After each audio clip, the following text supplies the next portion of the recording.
내 어릴 때 모습이랑 똑같네? 일주일 임시 운전기사가 사진을 보며 중얼거린 그 한마디에 혜정의 심장이 멈췄습니다.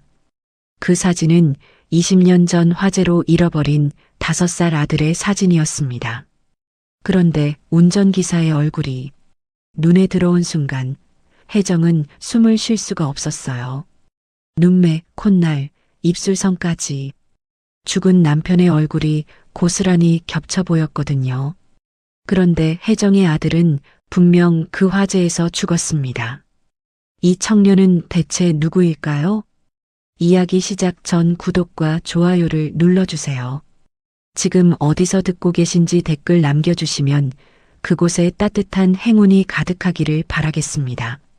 서울 강남 한복판 50층이 넘는 대원그룹 본사 빌딩이 하늘을 찌를 듯 솟아 있었습니다. 하지만 그 위풍당당한 건물 꼭대기 회장 집무실에서 강혜정 회장은 창밖을 바라보며 깊은 한숨을 내쉬었습니다. 올해 56, 대원그룹을 이끄는 여성 회장으로서 그녀는 누구보다 강인한 사람이었어요. 하지만 그 강인함 뒤에는 20년이라는 세월 동안 아물지 않은 상처가 있었습니다. 남편과 아들, 단 하룻밤 사이에 두 사람을 모두 잃었던 그날의 기억이 아직도 가슴을 파고들곤 했죠. 비서실장 최덕준이 조심스럽게 문을 열고 들어왔습니다. 55살의 덕준은 혜정의 곁을 20년 가까이 지켜온 사람이었어요. 남편 현준의 친한 동생이기도 했죠. 회장님, 김 기사가 어젯밤 교통사고로 다리를 다쳤습니다. 최소 일주일은 입원해야 한다고 합니다. 혜정은 잠시 눈을 감았습니다. 10년 넘게 자신의 전담 운전기사로 일해온 사람이었어요. 치료비는 회사에서 부담하도록 해. 일주일 정도는 내가 직접 운전하면 되겠네. 덕준의 얼굴에 걱정 어린 빛이 스쳤어요. 혜정이 밤새도록 서류를 검토하고 새벽녘에야 겨우 눈을 붙이는 것을 알고 있었거든요. 피곤한 상태로 운전하시면 위험하다며 완곡하게 반대 의사를 밝혔지만 혜정은 손을 들어 말을 잘랐습니다. 괜찮아. 나 아직 젊어. 입술 끝에 쓴웃음이 번졌습니다. 거울 속 자신의 얼굴에는 어느새 주름이 깊게 패여 있었으니까요. 덕주는 물러서지 않았습니다. 형님이 살아계셨다면 절대 그냥 두지 않으셨을 겁니다. 형님, 그 한마디에 혜정의 숨이 잠시 멎는 것 같았습니다. 남편 현준을 그렇게 부르던 시절이 떠올랐어요. 현준은 늘 웃으며 덕준의 어깨를 두드렸죠. 덕준아, 혜정이 좀 챙겨라. 내가 없을 때는 내가 보호해줘야 해. 그 말이 유언이 될 줄 누가 알았을까요? 혜정은 긴 한숨을 내쉬었습니다. 알았어. 임시 운전기사를 구해봐. 단 일주일만이야. 같은 시각 서울 외곽의 낡은 고아원. 담장은 금이 가 있었고 페인트는 곳곳이 벗겨져 있었습니다. 하지만 그 낡은 건물 안에는 20명의 아이들과 고아원장 박정순이 함께 살고 있었습니다. 창고를 개조한 작은 방에서 이지훈이 눈을 떴어요. 25살. 원래대로라면 성인이 된 후 고아원을 떠났어야 했습니다. 법적으로 고아원에 머물 수 있는 나이는 18살까지였거든요. 하지만 정수는 지훈을 친아들처럼 아꼈어요. 정수는 창고 한켠에 작은 방을 만들어주며 말했었습니다. 내가 갈 곳이 생길 때까지 여기가 내 집이라고. 지훈 역시 원장님을 어머니처럼 아이들을 친형제처럼 여겼습니다. 지훈은 아이들과 함께 아침 식사를 했어요. 식탁 위에는 소박한 반찬들이 놓여 있었습니다. 콩나물 무침, 계란말이 한 조각, 그리고 김치 몇 쪽. 넉넉하지 않은 살림이었지만 정수는 언제나 아이들이 굶지 않도록 애를 썼어요. 8살 경미와 13살 진영이가 지훈의 양옆에 앉았습니다. 20명의 아이들 중에서 이 두 아이가 유독 지훈을 잘 따랐어요. 경미는 지훈을 오빠처럼, 진영이는 형처럼 여겼죠. 지훈은 자신의 계란말이를 슬쩍 경미의 그릇에 올려놓았습니다. 오빠, 이거 오빠 거야. 경미가 눈을 동그랗게 떴어요. 괜찮아. 오빠는 배 안 고파. 지훈이 웃으며 경미의 머리를 쓰다듬었습니다. 사실 배가 고프지 않은 건 아니었어요. 어젯밤에도 대리운전을 뛰느라 제대로 먹지 못했거든요. 하지만 아이들 앞에서 티를 낼 수는 없었습니다. 형, 오늘도 알바야? 진영이가 물었어요. 지우는 핸드폰을 꺼내 화면을 보여줬습니다. 응. 대원그룹이라는 큰 회사에서 운전기사 뽑는데 일주일이지만 급여가 꽤 괜찮아. 이번에 잘 되면 대학 등록금을 좀 보탤 수 있을 것 같았어요. 정순이 부엌에서 나왔습니다. 63세 나이에도 허리 한번 펴지 못하고 아이들을 돌보는 분이었어요. 아침은 먹고 가라고 했지만 지우는 면접에 늦을까봐 서둘러 자리에서 일어났습니다. 정수는 지훈의 손을 붙잡았어요. 평생 아이들을 위해 설거지하고 빨래하느라 갈라진 손이었죠. 조심해서 다녀와. 밥 잘 챙겨 먹고. 꼭 친아들 걱정하는 어머니 같은 말투였어요. 지훈은 환하게 웃었습니다. 네, 원장님. 다녀올게요. 하지만 돌아서는 순간 그 웃음이 조금 흔들렸어요. 원장님의 얼굴에 드리운 어두운 그림자를 봤거든요. 요즘 후원금이 끊겨서 고아원 형편이 말이 아니라는 걸 지훈도 알고 있었습니다. 이번 면접 꼭 붙어야 해. 지훈은 주먹을 꽉 쥐었습니다. 대원그룹 본사 지하주차장, 비서실장 덕준이 지원자들의 면접을 진행하고 있었습니다. 이미 6명을 만났지만 마음에 드는 사람은 없었어요. 어떤 사람은 태도가 건방졌고 어떤 사람은 운전 실력이 부족했습니다. 그때 마지막 지원자가 들어왔어요. 낡았지만 깔끔하게 다린 셔츠를 입은 청년이었습니다. 이지훈. 이력서의 사진보다 눈빛이 훨씬 맑았어요. 정중하게 인사하는 모습이 자연스러웠습니다. 억지로 만든 예의가 아니라 몸에 밴 예절 같았죠. 덕준이 이력서를 훑어봤습니다. 고아원 출신, 대리운전 5년째, 무사고 기록, 실기 테스트가 시작되었어요. 지훈은 회장의 의전용 차량에 올라탔습니다. 시트를 조절하고 백미러를 확인하고 안전벨트를 맸어요. 모든 동작이 물 흐르듯 자연스러웠죠. 차가 부드럽게 출발했습니다. 급출발도 급정거도 없었어요. 마치 달걀을 씻고 달리는 것처럼 조심스럽고 그러면서도 동선은 효율적이었습니다. 덕준의 눈이 빛났습니다. 이 친구 보통이 아니구나. 그날 저녁 지훈의 낡은 핸드폰에 문자가 하나 도착했어요. 합격 통보였습니다. 내일 아침 7시까지 대원그룹 본사로 출근하라는 내용이었죠. 지훈은 핸드폰을 꼭 쥐었습니다. 손이 떨렸어요. 해냈다. 이제 동생들 옷도 사주고 원장님 약값도 보탤 수 있어. 다음 날 새벽 6시 지훈은 1시간 일찍 도착했습니다. 벌써 왔네요. 늦으면 안 될 것 같아서 일찍 나왔습니다. 덕준은 만족스러운 표정을 지으며 당부했습니다. 회장님은 차 안에서 서류 검토를 많이 하세요. 최대한 부드럽게 운전하고 먼저 말 걸지 마세요. 방해받는 걸 싫어하시거든요. 잠시 후 엘리베이터 문이 열리고 강혜정이 모습을 드러냈습니다.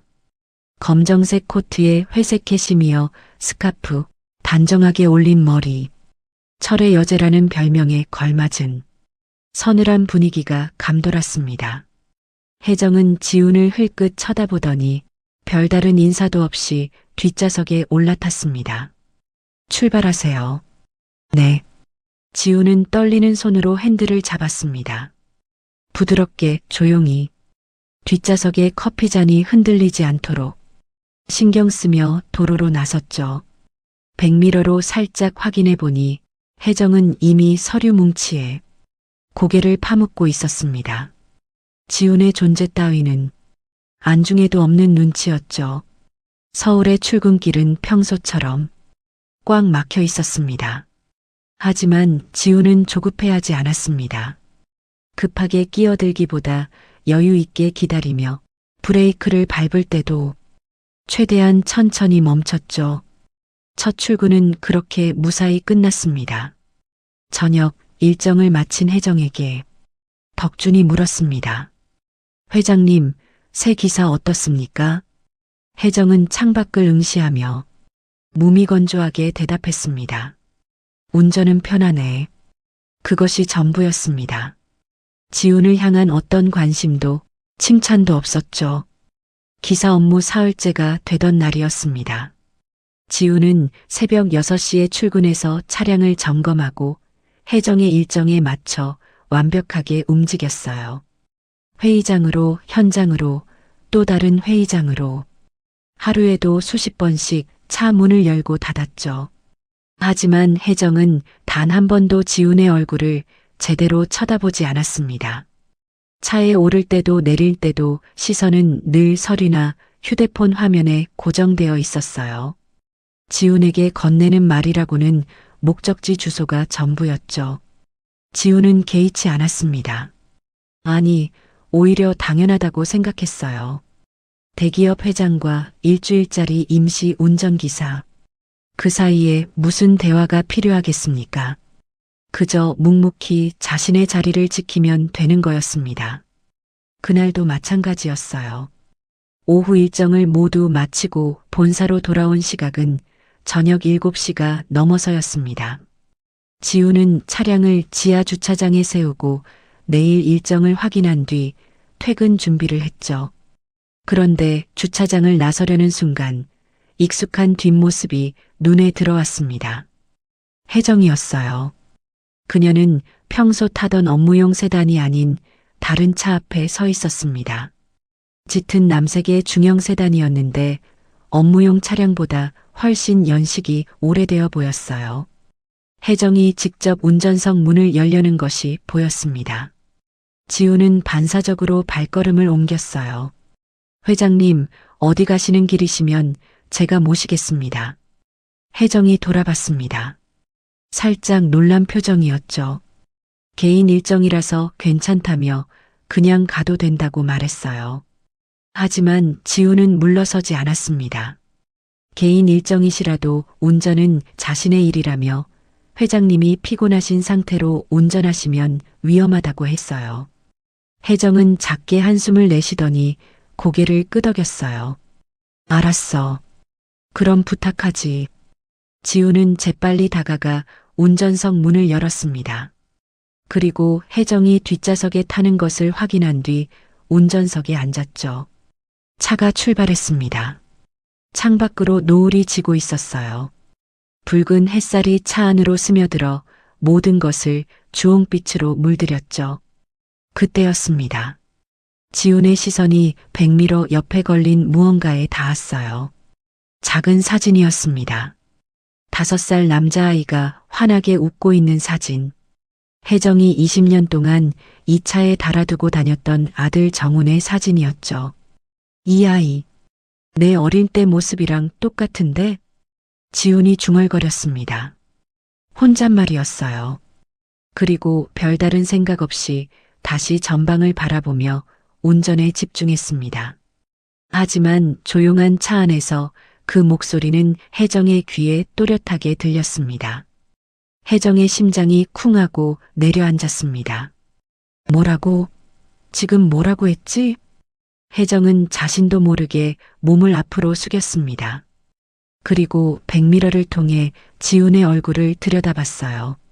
사흘 동안 한 번도 제대로 보지 않았던 운전기사의 얼굴을 처음으로 노을빛이 지훈의 옆 얼굴을 비추고 있었습니다. 그 순간 혜정의 숨이 멎는 것 같았어요. 눈매. 저 눈매를 어디서 봤더라. 콧날의 선. 입술의 모양, 웃을 때 살짝 올라가는 입꼬리까지 남편 현준이었습니다. 죽은 남편의 얼굴이 저 청년의 얼굴 위에 겹쳐 보였어요. 그리고 그 아래에는 20년 전 잃어버린 아들 정훈의 흔적이 어른거렸습니다. 왜 몰랐을까? 사흘 동안 왜 한 번도 제대로 보지 않았을까? 혜정은 자신이 원망스러웠어요. 혜정의 손이 떨리기 시작했습니다. 서류가 바스락거리며 바닥에 떨어졌지만 주울 생각도 못했어요. 자네. 목소리가 떨렸습니다. 혜정은 그것을 숨기려 했지만 숨길 수 없었어요. 네, 회장님. 지훈이 백미러로 혜정을 바라봤습니다. 올해 나이가 어떻게 되나? 25입니다. 25. 정훈이가 살아있었다면 올해 25이었습니다. 혜정의 손톱이 손바닥을 파고들었어요. 혹시 부모님은 계신가? 지훈의 표정이 잠시 어두워졌습니다. 하지만 이내 담담하게 대답했죠. 5살 때 기억을 잃고 헤매고 있는 모습이 발견되었다고 들었다며 그 전 기억은 없다고 했어요. 5살. 기억 없음. 25. 혜정의 심장이 미친 듯이 뛰었습니다. 머리로는 말도 안 된다고, 그럴 리가 없다고 부정했어요. 하지만 가슴 깊은 곳에서 무언가가 울부짖고 있었습니다. 정훈아, 설마 내가 살아있는 거니? 그 순간 혜정의 온몸에 전류가 흐르는 것 같았어요. 설명할 수 없는 확신이 밀려왔습니다. 증거도 없고 근거도 없었어요. 하지만 20년 동안 잠들어 있던 모성이 벌떡 눈을 뜬 것처럼 온 세포가 외치고 있었습니다. 이 아이야. 이 아이가 내 아들이야. 혜정은 입술을 깨물었습니다. 눈시울이 뜨거워졌어요. 앞이 흐려지기 시작했습니다. 손으로 입을 틀어막았습니다. 터져나오려는 울음을 삼키느라 온 힘을 다해야 했어요. 차 안에는 침묵만이 흘렀습니다. 지우는 갑자기 분위기가 이상해진 것을 느꼈지만 감히 뒤를 돌아볼 수는 없었어요. 그저 묵묵히 운전대를 잡았습니다. 혜정은 창밖으로 고개를 돌렸습니다. 어둠 속으로 스쳐 지나가는 풍경이 눈물에 젖어 일렁거렸어요. 엄마의 직감은 틀리지 않는다고 했어요. 지금 이 순간 혜정은 그 말을 온몸으로 느끼고 있었습니다. 그날 밤 혜정은 한숨도 자지 못했습니다. 침대에 누워 눈을 감으면 지훈의 얼굴이 떠올랐어요. 백미러 옆 사진을 보며 중얼거리던 그 목소리가 귓가에 맴돌았죠. 혜정은 이불을 걷어차고 일어났습니다. 시계를 보니 새벽 3시였어요. 서재로 향한 혜정은 책상 서랍에서 낡은 앨범을 꺼냈습니다. 5살 정훈이의 사진들이 빼곡히 붙어 있었죠. 사진 속 아이의 얼굴과 지훈의 얼굴이 겹쳐졌습니다. 눈매, 콧날, 입술선. 우연의 일치라고 하기엔 너무나 똑같았어요. 날이 밝자마자 혜정은 덕준을 불렀습니다. 잠시 망설이다가 천천히 입을 열었어요. 덕준 씨, 부탁할 일이 있어. 이지훈 기사 유전자 검사를 해줘. 비밀리에. 덕준의 얼굴이 굳어졌습니다. 유전자 검사라니. 20년 전 화재로 현준 형님과 정훈이를 잃었던 그날이 떠올랐어요. 친형제는 아니었지만 덕준에게 현준은 친형보다 더 가까운 사람이었습니다. 회장님 혹시... 덕준의 목소리가 떨렸습니다. 혜정은 고개를 저었어요. 아직은 나도 몰라. 어떻게 된 일인지 확신이 없어. 그러니까 비밀리에 해줘. 결과가 나올 때까지는 아무에게도 말하지 말고. 덕준은 한참 동안 말이 없었습니다. 알겠습니다. 최대한 빨리 결과를 받아보겠습니다. 덕준은 깊이 고개를 숙였습니다. 그날부터 혜정의 행동이 조금씩 달라지기 시작했습니다. 차에 오를 때 지훈의 얼굴을 슬쩍 훔쳐보았어요. 회의장으로 이동하는 동안 서류 대신 백미러를 바라봤죠. 지훈의 옆모습, 눈썹의 각도, 귀의 모양까지 하나하나 눈에 담았습니다. 혜정은 일부러 지훈에게 말을 걸기 시작했어요. 고향이 어디냐고 물었습니다. 고향이라고 할 만한 곳은 없습니다. 어릴 때부터 고아원에서 자랐으니까요. 혜정은 가슴이 찡했지만 티를 내지 않았습니다. 대신 자연스럽게 다른 질문을 이어갔어요. 식사는 제대로 챙겨 먹나? 아침에 보니까 안색이 안 좋던데. 네, 잘 먹고 있습니다. 걱정해 주셔서 감사합니다. 지훈이 공손하게 대답했어요. 혜정은 백미러로 지훈의 얼굴을 슬쩍 살폈습니다. 더 물어보고 싶은 것이 산더미였지만 혜정은 참아야 했습니다. 지훈은 갑자기 자신에게 말을 거는 혜정이 의아했습니다. 사흘 동안 눈길 한 번 주지 않던 분이었는데 갑자기 이것저것 물어보시다니. 하지만 이상하게도 혜정과 대화하는 것이 불편하지 않았어요. 오히려 묘한 편안함이 느껴졌습니다. 처음엔 긴장했는데 혜정의 목소리를 들으면 왠지 마음이 차분해졌어요. 마치 오랫동안 알고 지낸 사람처럼 자연스러웠습니다. 대기업 회장이라는 위압감보다는 따스한 온기가 느껴졌죠. 이상하다. 왜 이렇게 편하지? 지훈은 고개를 갸웃거렸어요. 고아원 원장님과 대화할 때 느끼는 그 포근함과 비슷했습니다. 설명할 수는 없지만 가슴 깊은 곳에서 무언가가 반응하는 것 같았어요. 혜정이 말을 걸 때마다 지훈의 입꼬리가 저도 모르게 올라갔습니다. 며칠 뒤 혜정은 결정적인 장면을 목격했습니다. 급한 미팅이 잡혀서 서둘러 회사 로비로 내려가는 길이었어요. 유리창 너머로 주차장이 보였습니다. 지훈이 차 안에서 김밥을 먹고 있었죠. 혜정은 무심코 발걸음을 멈췄습니다.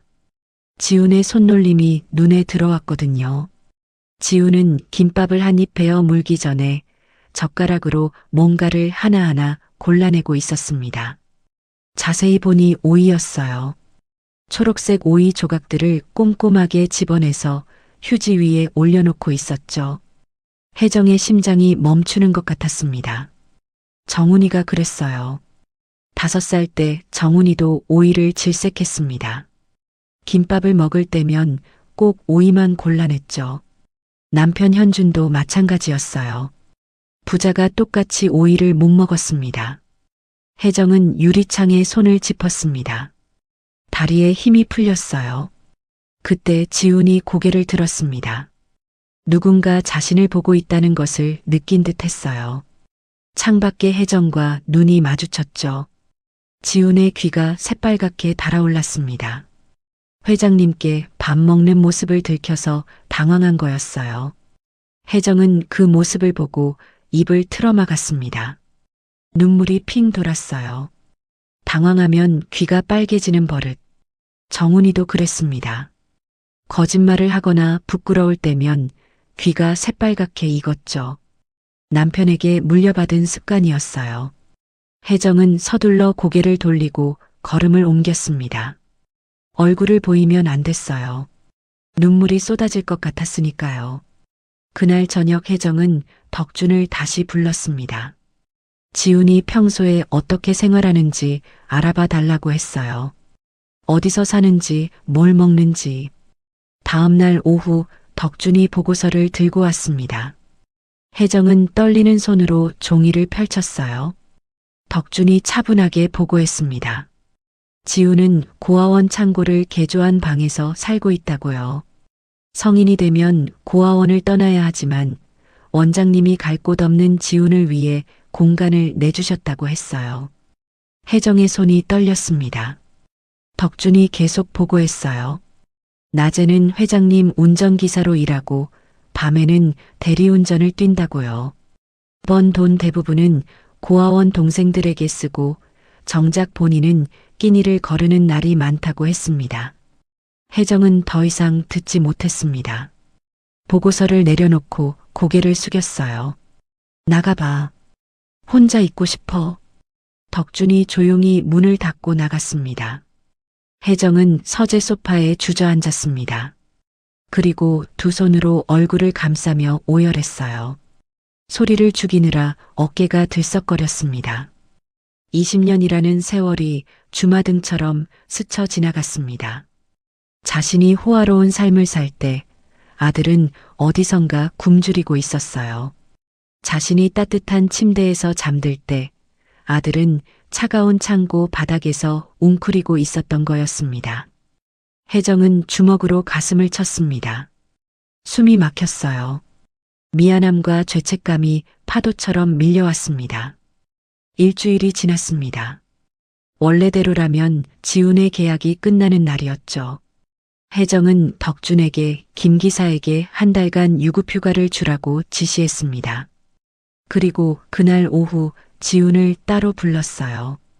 원래 기사가 몸조리가 더 필요하다고 하네. 한 달만 더 수고해 줄 수 있겠나? 지훈의 눈이 커졌습니다. 한 달이라니. 생각지도 못한 제안이었어요. 정말입니까? 감사합니다. 정말 감사합니다. 지훈은 깊이 허리를 숙여 인사했습니다. 고개를 들었을 때 그의 얼굴에는 환한 미소가 번져 있었어요. 혜정은 그 미소를 보며 가슴이 저렸습니다. 지훈은 회사를 나서며 휴대폰을 꺼냈습니다. 고아원에 전화를 걸었어요. 이번 달에 진영이랑 경미 옷 사줄 수 있겠다고요. 전화기 너머로 정순의 웃음소리가 들렸습니다. 지훈도 따라 웃었어요. 고작 한 달 더 일한다는 것에 저렇게 기뻐하는 아들의 모습이 혜정의 가슴을 후볐습니다. 혜정은 창문 너머로 그 모습을 지켜보았습니다. 조금만 기다려. 혜정은 창문에 손을 얹었습니다. 유리 너머로 보이는 지훈의 모습이 눈물에 젖어 흐릿해졌어요. 며칠 뒤 덕준이 하얀 봉투 하나를 들고 회장실로 들어왔습니다. 혜정은 그 봉투를 보는 순간 심장이 멎는 것 같았어요. 결과가 나왔습니다. 덕준의 목소리가 낮게 울렸습니다. 혜정은 떨리는 손으로 봉투를 받아들었어요. 봉투를 여는 데만 한참이 걸렸습니다. 손가락에 힘이 들어가지 않았거든요. 종이를 펼쳤습니다. 빼곡한 글씨들 사이로 한 줄이 눈에 들어왔어요. 친자 확률 99.9%. 혜정의 눈앞이 흐려졌습니다. 글자가 뒤틀리고 번졌어요. 뜨거운 눈물이 뺨을 타고 흘러내렸습니다. 결과지를 가슴에 꼭 끌어안고 고개를 숙였어요. 어깨가 들썩거렸습니다. 20년 동안 참아왔던 울음이 터져나왔죠. 정훈아, 정훈아, 우리 정훈이가 살아있었구나. 혜정은 소리 없이 오열했습니다. 죽은 줄로만 알았던 아들이 살아있었어요. 20년 동안 어딘가에서 숨쉬고 있었습니다. 그것도 바로 자신의 곁에서요. 한참을 울고 나서야 혜정은 겨우 고개를 들었습니다. 당장이라도 지훈에게 달려가 말하고 싶었어요. 내가 내 아들이라고. 20년 동안 죽은 줄 알았다고. 이제 다시는 안 놓을 거라고. 하지만 혜정은 자리에서 일어서지 못했습니다. 지훈의 입장을 생각해야 했어요. 20년 동안 부모에게 버림받았다고 생각하며 고아원에서 자란 아이. 어느 날 갑자기 대기업 회장이 나타나서 엄마라고 한다면 그 충격이 얼마나 크겠습니까? 혼란스럽고 당황스럽고 어쩌면 화가 날 수도 있었어요. 고아원에 버릴 땐 언제고 이제 와서 찾아왔냐고 원망할 수도 있었죠. 지훈이 자신을 밀어낼까봐 두려웠습니다. 혜정은 다시 의자에 앉았습니다. 두 손으로 얼굴을 감쌌어요. 천천히 다가가자. 지훈이가 받아들일 준비가 될 때까지 내 마음을 먼저 보여주자. 그날 밤 혜정은 잠이 오지 않았습니다. 침대에 누워 천장을 바라보는데 20년 전 그날 밤이 떠올랐어요. 화재 진압이 끝난 후 현장에 도착했을 때였습니다. 검게 그을린 별장 잔해 앞에서 혜정은 주저앉아 울고 있었어요. 남편의 시신은 발견됐지만 아들의 시신은 찾지 못했죠. 소방관들은 불이 너무 거세서 재가 되었을 거라고 했습니다. 그때였어요. 한 젊은 소방관이 동료에게 말하는 소리가 들렸습니다. 이상하다. 자연 발아치고는 부자연스러워. 혜정은 그 말을 들었지만 당시에는 정신이 없었어요. 남편을 잃고 아들을 잃고 세상이 무너지는 것 같았거든요. 그 소방관의 말은 스쳐 지나갔습니다. 하지만 지금 정훈이가 살아있다는 것을 알게 된 이 순간 그 말이 갑자기 선명하게 떠올랐어요. 부자연스럽다고? 혜정은 벌떡 일어났습니다. 심장이 두근거렸어요. 만약 그 화재가 사고가 아니라면, 누군가 일부러 불을 질렀다면, 혜정의 눈빛이 날카로워졌습니다. 다음 날 아침 덕준을 불렀어요. 20년 전 화재 사건을 다시 조사해줘. 당시 소방관들 진술, 화재 감식 기록, 전부 다 파헤쳐. 덕준은 고개를 끄덕였습니다. 그의 눈빛도 진지해졌어요. 형처럼 따르던 현준의 죽음. 그 진실을 밝혀야 했습니다. 다음 날부터 혜정은 조금씩 지훈에게 다가가기 시작했습니다. 점심시간 혜정은 지훈을 불렀어요. 오늘 점심은 같이 먹자며 회의가 취소돼서 시간이 났다고 했습니다. 지훈은 당황한 표정을 감추지 못했습니다. 회장님과 운전기사가 함께 식사를 한다는 것은 상상도 못한 일이었거든요. 회사 근처 한정식집으로 향했습니다. 혜정은 지훈에게 이것저것 반찬을 권했어요. 고기를 더 먹으라고, 국물도 맛있으니 드시라고. 마치 어머니가 아들을 챙기는 것처럼요. 지훈은 어색하면서도 묘하게 마음이 따뜻해지는 것을 느꼈습니다. 고아원에서 원장님이 밥을 차려주실 때와 비슷한 느낌이었어요. 며칠 뒤 혜정은 덕준에게 지훈의 과거 기록을 가져오라고 했습니다. 고아원 생활 기록, 학교 성적표, 출결 상황까지 모든 서류를 살폈어요. 지훈은 어려운 형편에서도 고등학교를 우수한 성적으로 졸업했습니다. 담임 선생님의 메모가 눈에 들어왔어요. 가정 형편이 어려워 대학 진학을 포기했지만 성실하고 예의 바른 학생. 혜정의 가슴이 저렸습니다. 대학도 못 가고 그 어린 나이에 돈을 벌어야 했구나. 혜정은 서류를 내려놓고 창밖을 바라봤습니다. 주차장에서 지훈이 차량을 점검하고 있었어요. 꼼꼼하게, 성실하게. 그 모습이 눈물겹도록 대견했습니다. 퇴근 시간이 되었습니다. 지훈은 혜정에게 인사를 하고 회사를 나섰어요. 혜정은 창문 앞에 서서 지훈의 뒷모습을 지켜봤습니다. 낡은 점퍼를 입고 버스 정류장을 향해 걸어가는 아들의 모습.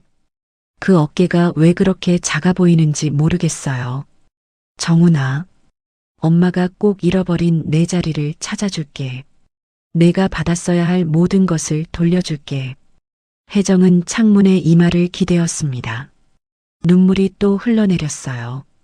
그 시각 버스를 기다리던 지훈은 문득 뒤를 돌아봤습니다. 회사 건물 꼭대기 창문에서 누군가 자신을 내려다보고 있는 것 같았거든요. 회장님인가? 지훈은 고개를 갸웃거렸습니다. 요즘 들어 회장님의 눈빛이 자꾸 마음에 걸렸어요. 밥을 권할 때도 대화를 나눌 때도 왠지 모르게 따뜻한 시선이 느껴졌거든요. 이상하다. 저 눈빛 어디서 많이 본 것 같은데. 곰곰이 생각해보니 떠오르는 사람이 있었습니다. 고아원 원장님이었어요.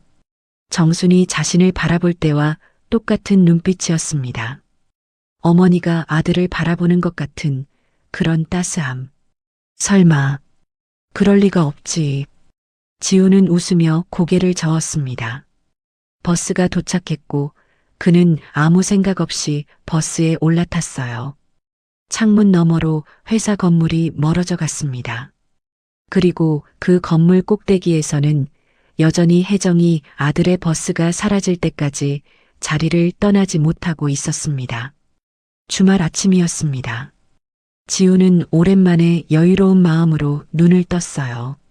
한 달간 운전기사로 일하게 되면서 수입이 늘었거든요. 오늘은 고아원 동생들에게 맛있는 간식을 사다 줄 생각에 마음이 설레었습니다. 지우는 시장에 들러 붕어빵 한 봉지와 호떡 몇 개를 샀어요. 경미가 좋아하는 딸기 우유도 잊지 않았습니다. 비닐봉지를 양손에 들고 고아원을 향해 걸음을 옮겼죠. 골목을 돌아 고아원이 보이는 순간 지훈의 발걸음이 멈췄습니다. 고아원 마당에 검은 승합차 한 대가 서 있었어요. 그리고 그 앞에서 험악한 인상의 남자 셋이 소리를 지르고 있었습니다.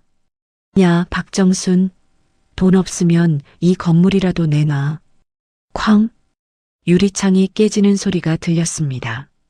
지훈의 손에서 비닐봉지가 떨어졌어요. 지훈은 달렸습니다. 심장이 터질 것 같았어요. 고아원 마당에 도착하니 상황은 생각보다 심각했습니다.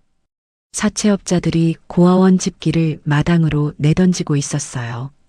낡은 의자가 바닥에 나뒹굴었고 창문은 이미 2개나 깨져 있었습니다. 그 한가운데 원장 정순이 무릎을 꿇고 있었죠. 허리가 굽은 63세 노인이 건달들 앞에서 두 손을 비비며 한 달만 더 시간을 달라고 애원하고 있었어요. 지우는 그 모습을 보는 순간 눈앞이 빨갛게 물들었습니다. 원장님, 지훈이 소리쳤습니다. 정순이 고개를 돌렸어요. 그녀의 눈이 휘둥그레졌습니다. 오지 말라고 가라고 소리쳤지만 지훈은 멈추지 않았습니다. 사채업자들 앞으로 성큼성큼 다가갔어요.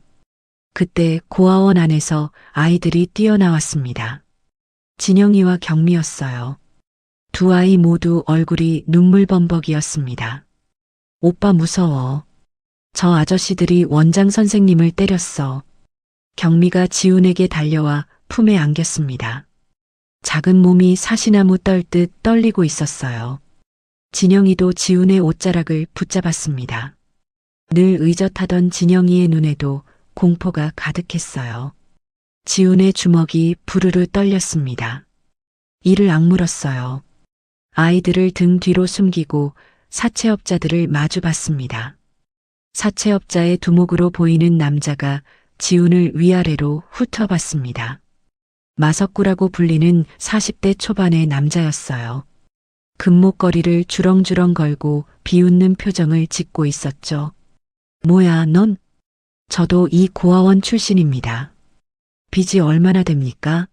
제가 갚겠습니다. 지훈의 목소리는 단호했습니다. 석구의 눈썹이 올라갔어요. 뒤에 있던 부하들이 킬킬거리며 웃었습니다. 정순이 황급히 지훈의 팔을 잡았어요. 이건 내가 상관할 일이 아니라며 제발 가달라고 말렸습니다. 하지만 지훈은 흔들리지 않았어요. 원장님, 저한테 이런 일 겪고 계신 거 왜 말씀 안 하셨어요? 저 원장님 아들이나 마찬가지잖아요. 정순의 눈에서 눈물이 흘러내렸습니다.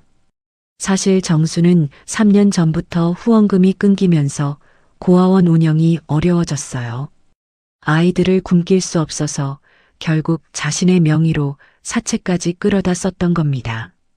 지훈을 걱정시킬까봐 한 번도 내색하지 않았는데 결국 이렇게 들키고 말았죠. 지훈은 원장님의 손을 가만히 내려놓고 석구를 향해 돌아섰어요. 빚이 얼마냐고 다시 물었습니다. 석구가 느긋하게 대답했어요. 3천만 원. 지훈의 얼굴이 살짝 굳었지만 이내 휴대폰을 꺼냈습니다. 은행 앱을 열었습니다. 잔액이 떴죠. 304만 원. 대학 등록금으로 모아두었던 돈이었습니다.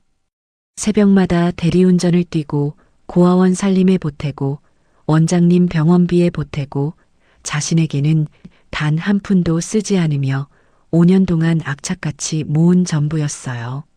지훈은 망설이지 않았습니다. 이체 버튼을 눌렀어요. 300만 원 보냈습니다. 계좌 확인해 보세요. 석구가 휴대폰을 확인했습니다. 입금 알림이 떴죠. 그의 입꼬리가 비틀렸어요. 300만 원이 이자도 안 된다며 코웃음을 쳤습니다. 부하들도 따라 웃었어요. 일단 받아두지. 대신 이번 달까지 나머지 안 갚으면 그땐 진짜로 이 건물 뺏는다. 알았어? 석구가 지훈의 어깨를 툭 치며 지나갔습니다. 사채업자들이 승합차에 올라탔어요. 차가 먼지를 일으키며 골목을 빠져나갔습니다. 고아원 마당에 정막이 내려앉았습니다. 지훈은 텅 빈 통장 잔액을 바라봤어요. 4만 원. 한 달을 버티기도 힘든 금액이었습니다. 5년간의 꿈이 한순간에 사라졌죠. 하지만 지훈은 웃었습니다. 품에 안긴 경미의 머리를 쓰다듬었어요.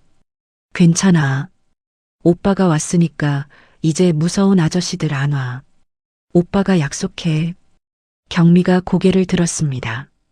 아직도 눈물이 맺혀 있었지만 지훈의 말에 조금씩 안정을 찾아갔어요. 지훈은 진영이의 어깨도 토닥였습니다. 그리고 정순에게 다가가 부축했어요. 원장님은 지훈을 바라보며 입술을 파르르 떨었습니다. 그 돈은 내 대학 등록금이었잖아. 그걸 왜 그랬냐며 목이 메었어요. 원장님, 대학은 나중에 가도 돼요. 근데 원장님이랑 동생들은 지금 당장 지켜야 하잖아요. 저한테 원장님은 엄마나 마찬가지고 이 아이들은 제 형제들이에요. 정순의 눈에서 눈물이 흘러내렸습니다. 지훈을 꼭 끌어안았어요. 늙고 마른 팔이었지만 그 온기는 세상 무엇보다 따뜻했습니다. 해가 기울었습니다. 지훈은 깨진 유리창을 신문지로 막고 흩어진 집기들을 정리했어요. 아이들을 재우고 나서야 고아원을 나섰습니다. 골목을 걸으며 지훈은 어두운 하늘을 올려다봤어요. 별이 몇 개 떠 있었습니다. 이번 달까지 2,700만 원. 불가능에 가까운 금액이었습니다. 하지만 지훈은 포기할 생각이 없었어요. 방법을 찾아야 해. 원장님과 동생들을 지킬 수 있는 방법을.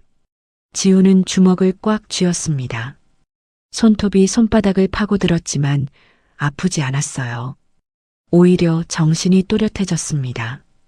그날 이후로 지훈의 하루는 완전히 달라졌습니다. 새벽 5시에 눈을 떠서 씻고 옷을 갈아입었어요. 6시에 회사에 도착해 차량을 점검하고 7시부터 혜정의 일정에 맞춰 운전을 시작했습니다. 저녁 7시에 퇴근하면 바로 대리운전 앱을 켰어요. 밤 12시, 새벽 1시, 2시까지 콜을 받았습니다. 집에 돌아오면 새벽 3시가 넘었죠. 2시간 눈을 붙이고 다시 일어나는 생활이 일주일째 계속되었습니다. 지훈은 멈출 수 없었어요. 원장님과 동생들의 얼굴이 떠오를 때마다 피로가 사라지는 것 같았습니다. 혜정은 지훈의 변화를 눈치챘습니다. 며칠 전까지만 해도 맑았던 눈이 충혈되어 있었어요. 입술은 바싹 말라 갈라져 있었고 광대뼈가 더 도드라져 보였습니다. 운전할 때 가끔씩 하품을 참느라 눈을 질끈 감는 모습도 보였죠. 혜정은 덕준을 불렀습니다. 지훈이 요즘 퇴근하고 뭘 하는지 알아봐줘. 덕준은 이틀 뒤 보고서를 들고 왔어요. 고아원에 사채업자들이 찾아왔다고 합니다. 지훈 씨가 자기 돈 300만 원을 갚았는데 남은 빚이 2,700만 원이라고 합니다. 그 돈을 마련하려고 밤마다 대리운전을 뛰고 있습니다. 혜정의 얼굴이 창백해졌습니다. 손에 들고 있던 펜이 바닥에 떨어졌어요. 사채업자라고? 네. 고아원 원장님이 후원금이 끊기자 아이들을 먹이려고 사채를 썼다고 합니다. 지훈 씨가 그 빚을 대신 갚으려고 하는 겁니다. 혜정은 아무 말도 할 수 없었습니다. 가슴이 찢어지는 것 같았어요.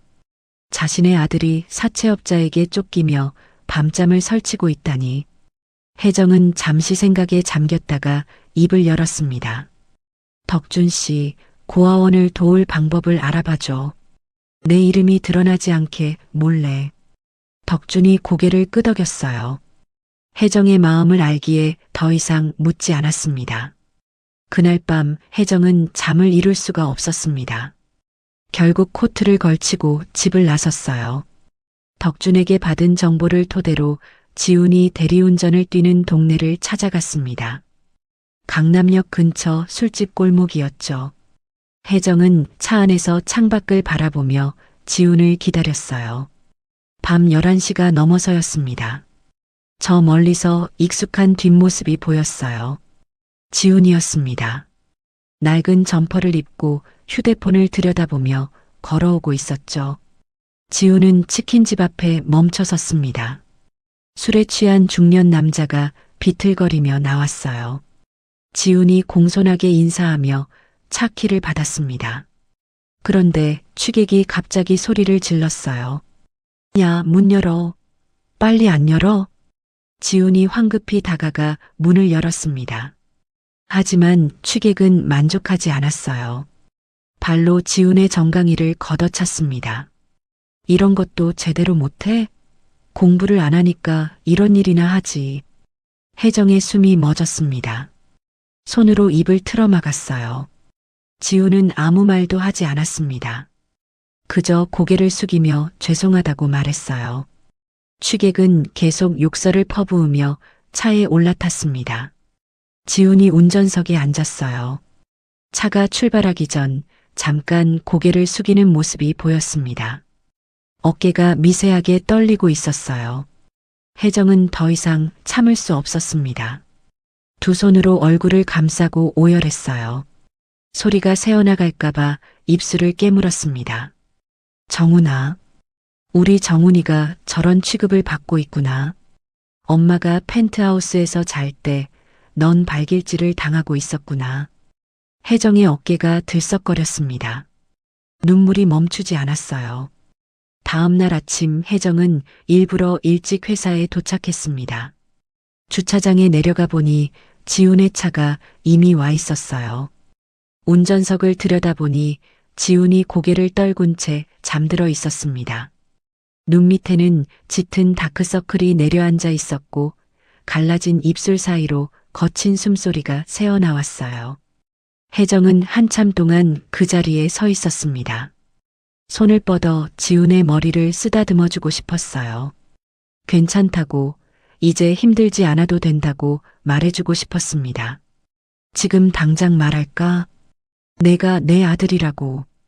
이제 고생 안 해도 된다고. 하지만 손이 올라가지 않았어요. 겁이 났습니다. 갑자기 나타나서 엄마라고 하면 지훈이 얼마나 혼란스럽겠습니까? 고아원에 버릴 땐 언제고 이제 와서 찾아왔냐며 원망할 수도 있었어요. 그 원망의 눈빛을 마주할 자신이 없었습니다. 혜정은 떨리는 손을 거두었습니다. 발걸음을 돌려 엘리베이터로 향했어요. 출근 시간이 되자 지훈은 아무 일도 없었다는 듯 혜정 앞에 나타났습니다. 좋은 아침입니다, 회장님. 목소리는 밝았어요. 충혈된 눈도 갈라진 입술도 감추려는 듯 환하게 웃었습니다. 혜정은 그 모습이 더 가슴 아팠어요. 티도 내지 않고 완벽하게 운전 업무를 수행하는 아들. 힘들어도 내색하지 않는 그 강인함이 대견하면서도 안쓰러웠습니다. 점심시간 혜정은 비서에게 지시했어요. 삼계탕을 포장해 오라고. 지훈 몫으로. 지훈은 당황한 표정을 감추지 못했습니다.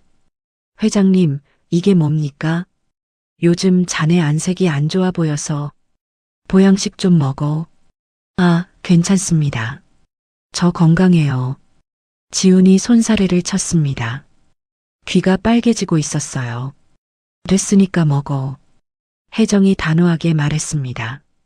지훈은 어쩔 수 없이 삼계탕을 받아들었어요. 혜정은 창문 너머로 지훈이 삼계탕을 먹는 모습을 지켜봤습니다. 젓가락을 드는 손이 미세하게 떨리고 있었어요. 피곤해서인지 아니면 다른 이유인지는 알 수 없었습니다. 조금만 더 기다려. 엄마가 방법을 찾을게. 내가 더 이상 힘들지 않도록. 혜정은 주먹을 꽉 쥐었습니다.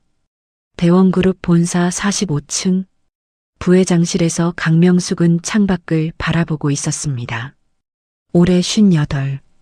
혜정의 친언니인 명숙은 동생과 달리 날카로운 인상을 가지고 있었어요. 얇은 입술, 차가운 눈빛, 그리고 늘 곧게 세운 어깨.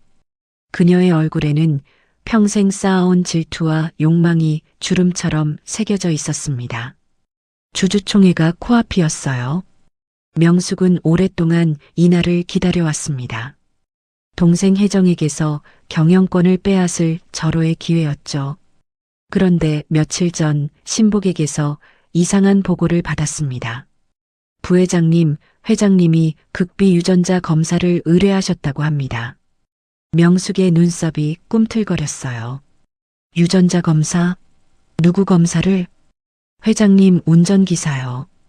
이지훈이라는 25살 청년입니다. 명숙은 처음에는 대수롭지 않게 여겼습니다.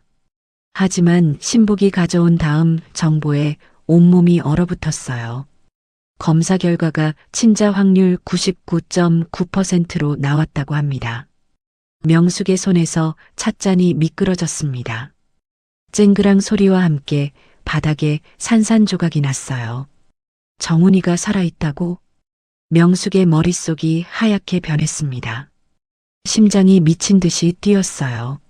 손끝이 차갑게 식어갔습니다. 20년 전, 그날 밤의 기억이 천둥처럼 밀려왔습니다. 명숙은 어릴 때부터 동생 혜정을 질투했어요. 공부도 혜정이 더 잘했고 부모님의 사랑도 혜정이 더 많이 받았습니다. 결정적으로 아버지가 회사를 물려준 것도 동생 혜정이었죠. 왜 항상 혜정이야? 나는 뭐가 부족해서? 명숙은 이를 갈았습니다. 어떻게든 동생의 자리를 빼앗아야 했어요. 그러던 어느 날 기회가 찾아왔습니다. 혜정이 남편 현준, 그리고 5살 아들 정훈과 함께 속초 별장에서 주말을 보낸다는 소식을 들은 거예요. 명숙은 계획을 세웠습니다.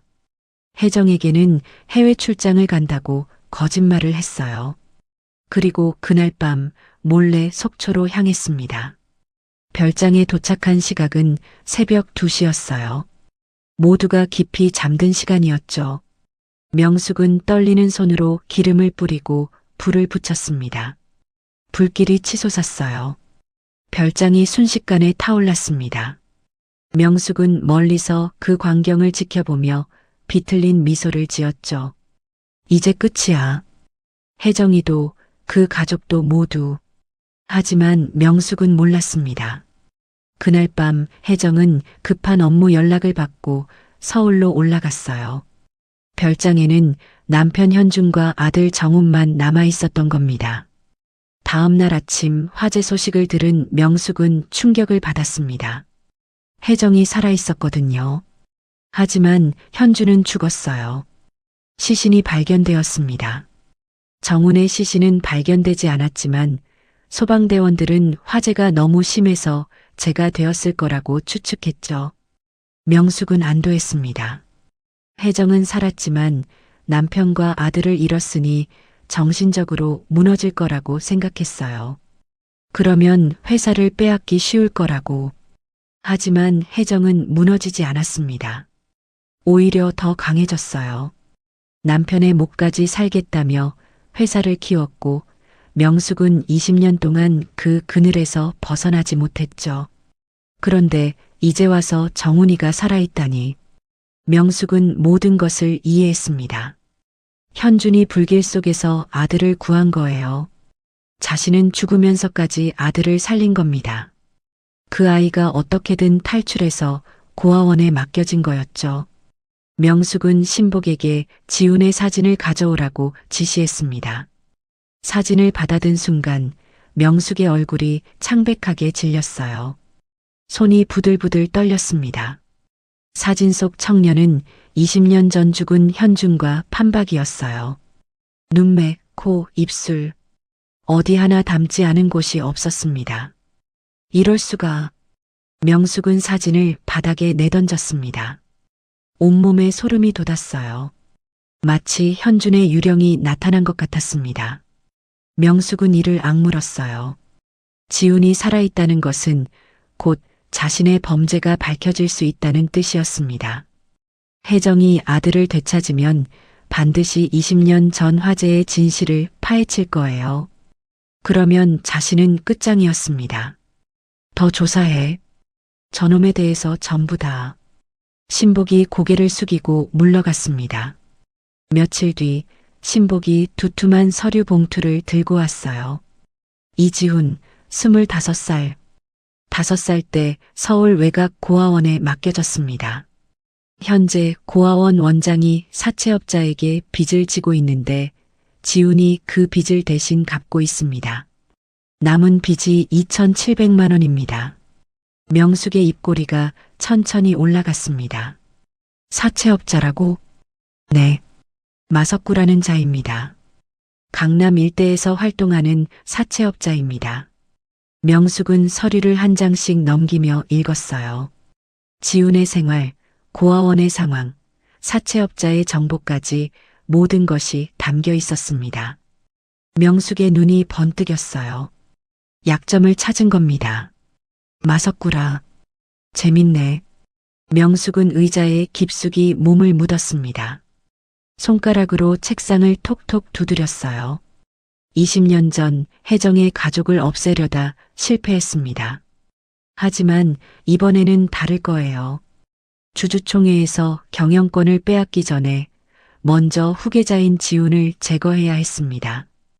방해자는 치워버려야지. 명숙은 낮게 중얼거렸습니다. 그녀의 눈에는 20년 전 별장에 불을 붙일 때와 똑같은 광기가 번뜩이고 있었어요. 창밖으로 해가 지고 있었습니다. 붉은 노을이 명숙의 얼굴을 물들였어요. 마치 20년 전 그 밤의 불길처럼. 명숙은 휴대폰을 들어 번호를 눌렀습니다. 마석구라는 사람 연락처 알아내. 만나야 할 것 같아. 전화를 끄는 명숙의 입가에 비열한 미소가 번졌습니다.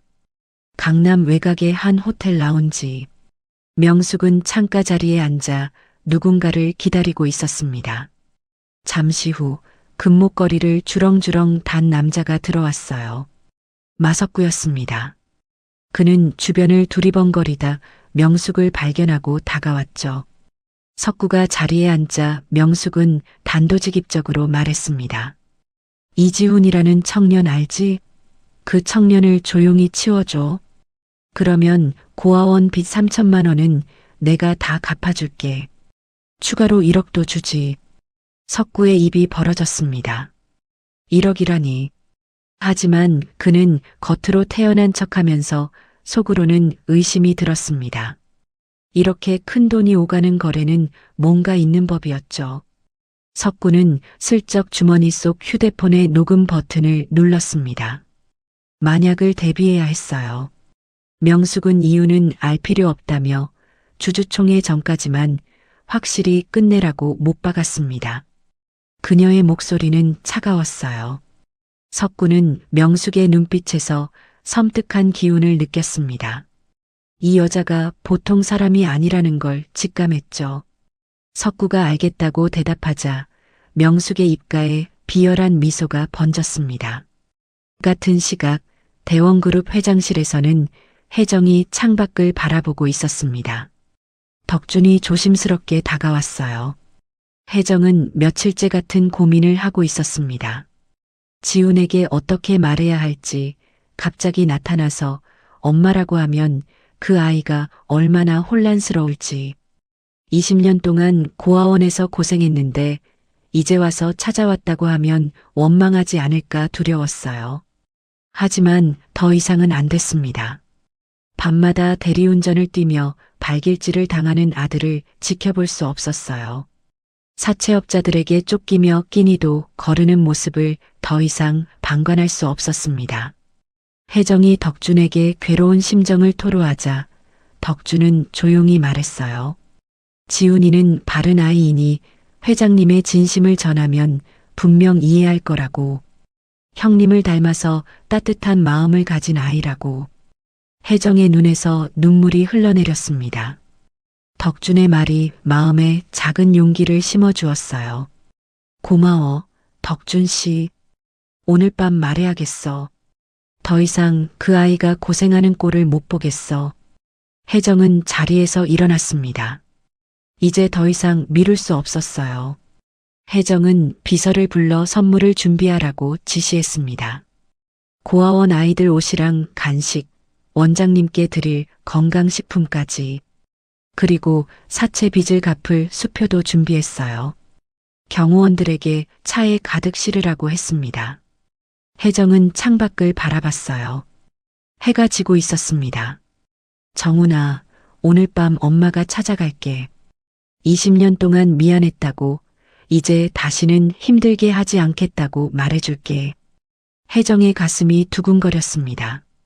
두려움과 기대가 뒤섞인 복잡한 감정이었어요. 그 시각 명숙은 호텔을 나서며 휴대폰을 들었습니다. 석구에게 착수금 1,000만 원을 송금했어요.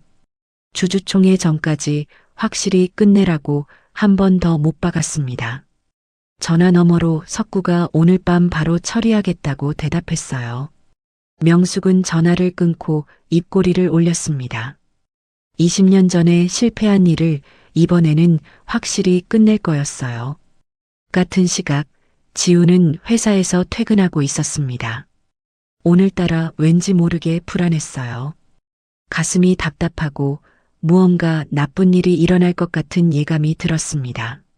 하지만 지우는 고개를 저으며 그냥 피곤해서 그런 거라고 생각을 떨쳐냈어요.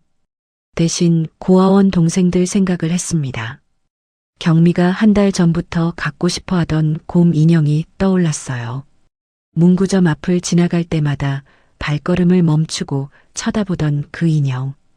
그리고 진영이에게는 문제집을 사주고 싶었습니다. 공부를 열심히 하는 아이였거든요.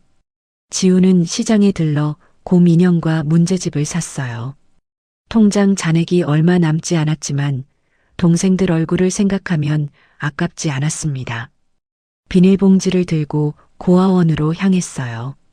골목을 돌아 고아원이 보이는 길에 접어들었습니다. 그때였습니다. 검은 승합차 한 대가 갑자기 앞을 막아섰어요. 차 문이 열리고 험악한 남자들이 우르르 내렸습니다. 마석구였습니다. 그의 뒤에 부하 3명이 서 있었어요. 석구가 비열하게 웃으며 오랜만이라고 했습니다. 빚 갚을 시간이 당겨졌다며 급한 일이 생겼다고 말했죠.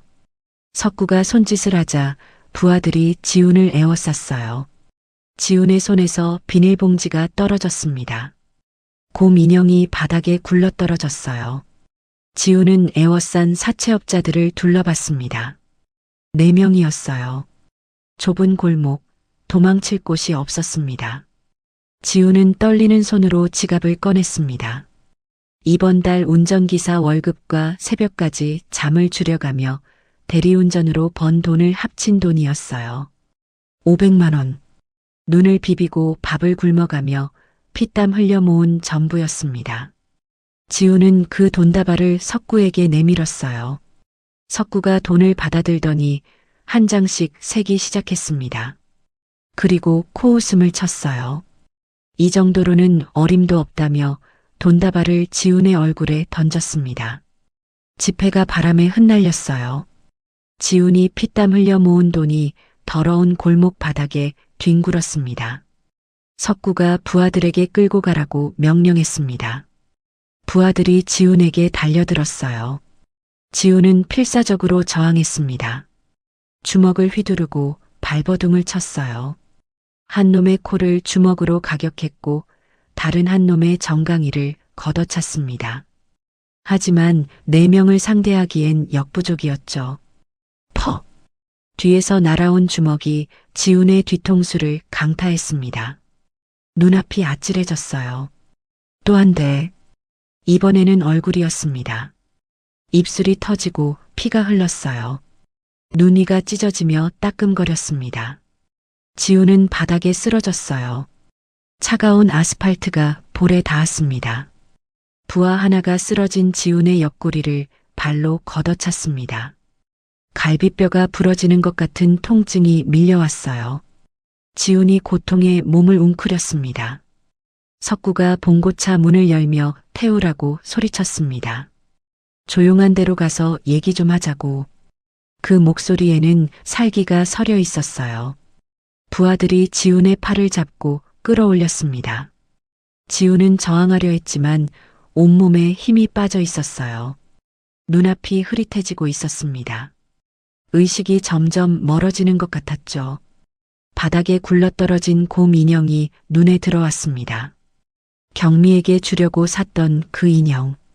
지훈의 눈에서 눈물이 흘러내렸어요. 애들아 미안해. 바로 그때였습니다. 골목 끝에서 헤드라이트 불빛이 쏟아졌어요. 검은색 고급 세단이 빠른 속도로 다가오고 있었습니다. 뒤따라 SUV 한 대가 더 들어왔어요. 기익. 급정거 소리와 함께 차가 멈췄습니다. 뒷문이 열리고 혜정이 뛰어내렸어요. 혜정은 피투성이가 된 지훈을 보는 순간 온몸이 굳어버렸습니다. 심장이 멎는 것 같았어요. 숨을 쉴 수가 없었습니다. 아들이, 내 아들이 저렇게 맞고 있어. 혜정의 입에서 비명 같은 소리가 터져 나왔습니다. 당장 저놈들을 막아. SUV에서 경호원 4명이 우르르 뛰어내렸어요. 훈련받은 그들은 순식간에 사채업자들을 제압했습니다. 석구는 팔이 꺾인 채 바닥에 내동댕이 쳐졌어요. 부하들도 하나둘 쓰러졌습니다. 혜정은 달려가 지훈을 부축했습니다. 지훈의 얼굴은 피범벅이었어요. 입술이 터지고 눈 위가 찢어지고 볼에는 시퍼런 멍이 들어 있었습니다. 코에서도 피가 흘러내리고 있었죠. 혜정의 손이 부들부들 떨렸어요. 손가락 끝으로 지훈의 얼굴을 어루만졌습니다. 피가 손에 묻었지만 아랑곳하지 않았어요. 눈물이 쏟아졌습니다. 혜정은 쓰러진 석구 앞으로 다가갔습니다. 눈빛이 얼음장처럼 차가웠어요. 누구 사주냐고 물었습니다. 목소리가 낮게 깔렸죠. 석구의 얼굴이 창백해졌습니다. 입술이 파르르 떨렸어요. 경호원들이 팔을 비틀자 비명을 질렀습니다. 결국 버티지 못하고 입을 열었어요.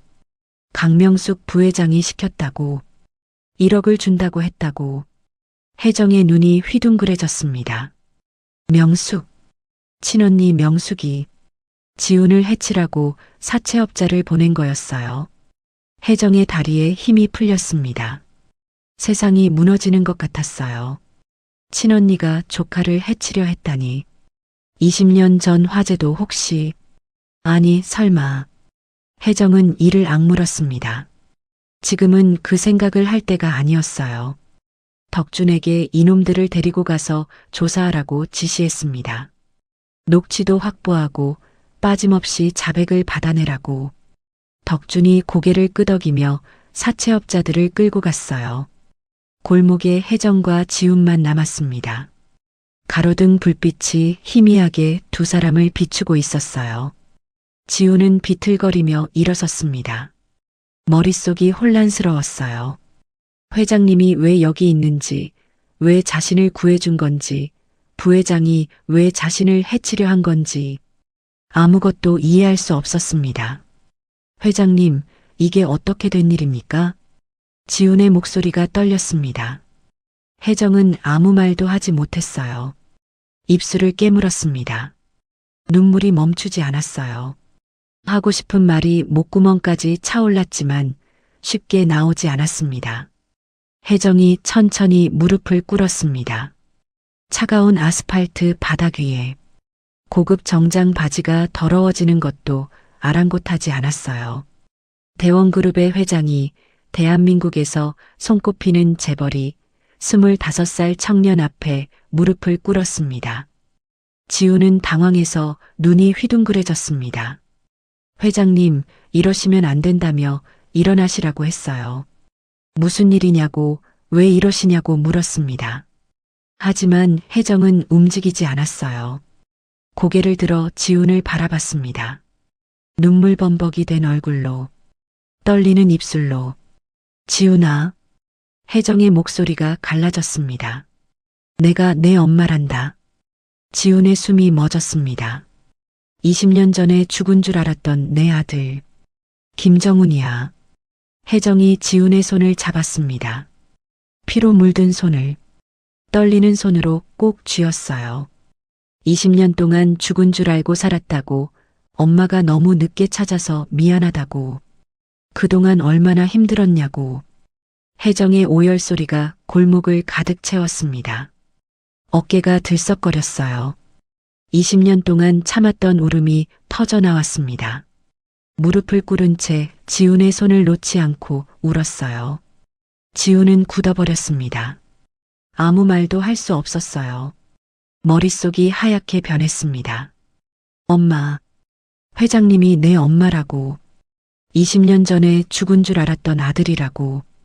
지훈의 눈에서도 눈물이 흘러내렸습니다.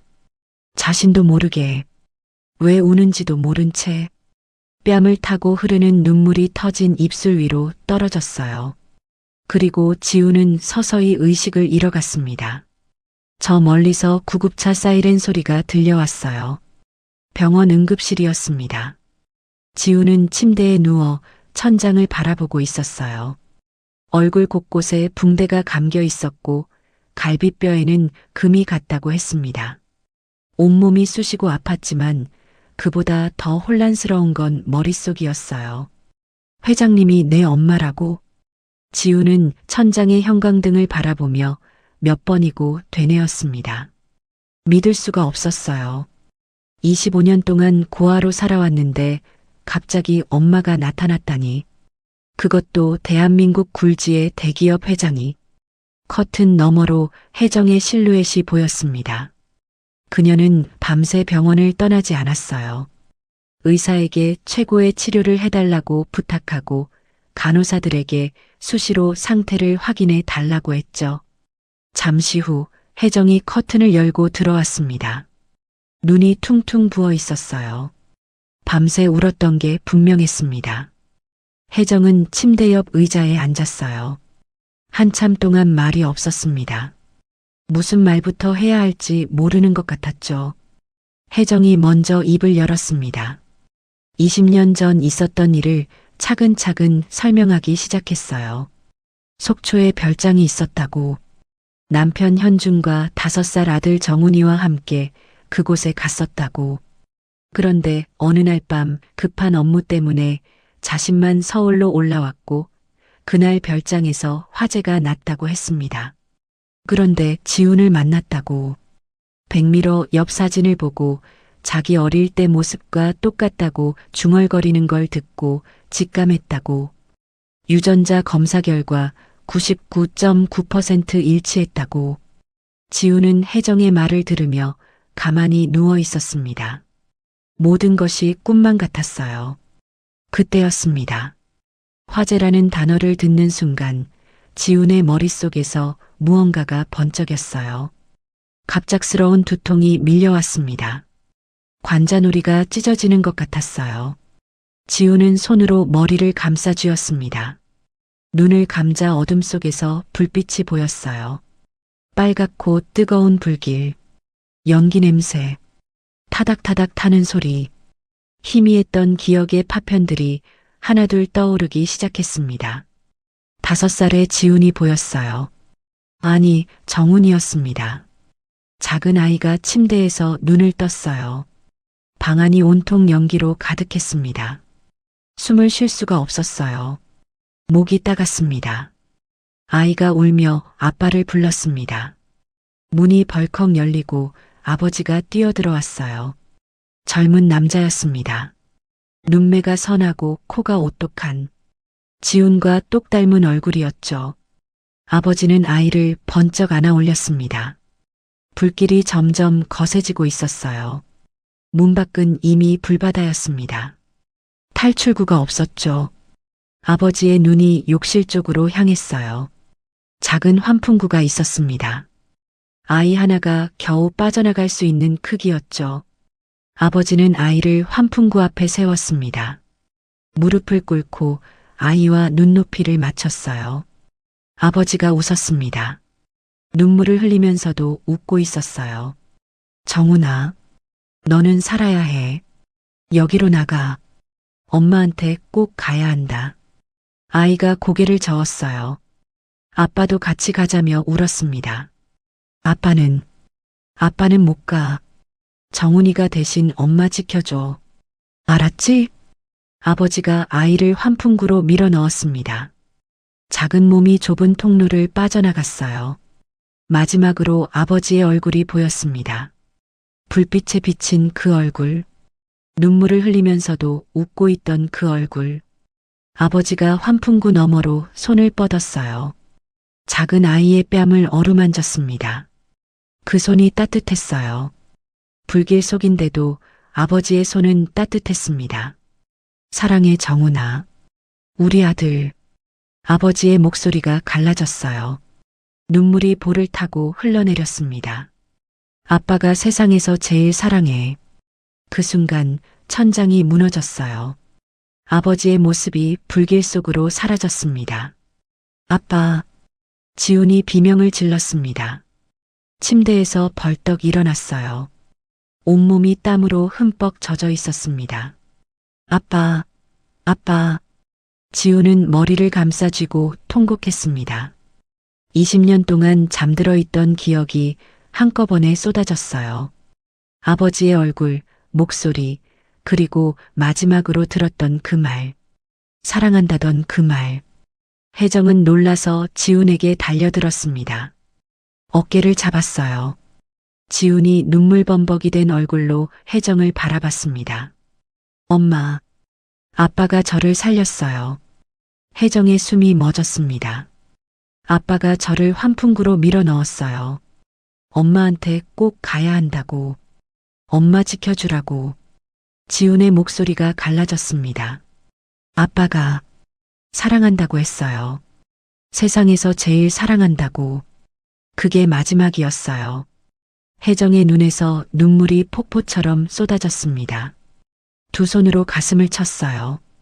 숨이 막혔습니다. 남편 현준이 아들을 살리기 위해 자신의 목숨을 버렸던 거였어요. 불길 속에서 아들에게 사랑한다 말하고 마지막까지 아들을 보며 웃었던 거였습니다. 20년 동안 몰랐어요. 남편이 그렇게 죽은 줄. 혜정이 오열했습니다. 바닥에 주저앉아 울었어요. 고맙다고, 우리 아들 살려줘서 고맙다고 중얼거렸습니다. 지훈은 침대에서 내려와 혜정 앞에 무릎을 꿇었습니다. 그리고 어머니를 껴안았어요. 20년 만에 만난 어머니를, 아버지가 목숨 바쳐 지켜준 그 인연을. 병실에 두 사람의 울음소리가 가득 찼습니다. 천장의 형광등이 흔들리는 것 같았어요. 20년의 세월을 뛰어넘는 천륜의 눈물이었습니다. 한참을 울고 나서야 혜정이 고개를 들었습니다. 눈이 빨갛게 충혈되어 있었지만 눈빛은 단단했어요. 슬픔 뒤에 결의가 서려 있었습니다. 혜정이 지훈의 손을 꼭 잡았습니다. 아빠가 어떻게 돌아가신 건지, 그날 왜 불이 났는지 반드시 밝혀내겠다고 말했어요. 지훈은 고개를 끄덕였습니다. 아직도 눈물이 멈추지 않았어요. 혜정의 눈빛이 차갑게 변했습니다. 명숙의 얼굴이 떠올랐어요. 20년 전 화재, 그리고 오늘 지훈을 해치려 한 사채업자. 모든 것이 연결되어 있는 것 같았습니다. 혜정은 남편의 죽음 뒤에 숨겨진 진실을 반드시 밝혀내기로 다짐했어요. 그것이 20년 동안 기다려준 남편에게 해줄 수 있는 마지막 일이었습니다. 덕주는 비밀 창고에서 마석구를 신문하고 있었습니다. 석구는 의자에 묶인 채 벌벌 떨고 있었어요. 경호원들에게 둘러싸인 채 꼼짝도 못하는 신세였죠. 덕준이 석구 앞에 섰습니다. 차가운 눈빛으로 내려다봤어요. 명숙 부회장과 대화한 녹음 파일이 어디 있냐고 물었습니다. 석구는 처음에는 모른다고 발뺌했습니다. 하지만 덕준이 경찰에 넘기겠다고 하자 금방 태도가 바뀌었어요. 살려달라며 휴대폰 비밀번호를 불었습니다. 덕준은 석구의 휴대폰을 확인했어요. 녹음 파일이 있었습니다. 명숙의 목소리가 선명하게 들렸죠. 지훈을 조용히 치워달라는 말, 1억을 주겠다는 말, 주주총회 전까지 끝내라는 말까지. 덕준은 파일을 여러 곳에 백업해 두었습니다. 이제 명숙의 목을 조를 밧줄이 생긴 거였어요. 같은 시각 혜정의 집에서는 지훈이 경영 관련 자료들을 살피고 있었습니다. 지훈은 병원에서 퇴원한 뒤 혜정의 곁에 머물고 있었어요. 아직 엄마라고 부르는 게 어색했지만 혜정 곁에 있으면 마음이 편안했습니다.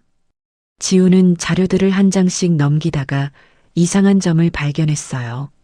명숙이 지난 5년간 대원그룹 주식을 몰래 매집해온 정황이었습니다. 여러 차명 계좌를 통해 조금씩 사들인 주식이 합치면 상당한 양이었죠. 지훈이 혜정에게 자료를 보여줬습니다. 혜정의 눈빛이 날카로워졌어요. 명숙이 주주총회에서 경영권을 빼앗으려고 오랫동안 준비해 온 것이었습니다. 며칠 뒤 덕준이 중대한 소식을 가지고 왔어요. 20년 전 화재 사건을 재조사하던 중 결정적인 증거를 찾아낸 겁니다. 명숙은 그날 해외 출장을 간다고 했지만 실제로는 출국 기록이 없었어요. 대신 속초 인근 고속도로 휴게소 CCTV에 명숙의 차량이 찍혀 있었습니다. 화재가 난 바로 그날 밤이었죠. 혜정은 그 기록을 보며 손이 부들부들 떨렸습니다. 모든 것이 맞아떨어졌어요. 친언니가 불을 질렀던 겁니다. 20년 전 그날 밤에 혜정은 눈을 감았습니다.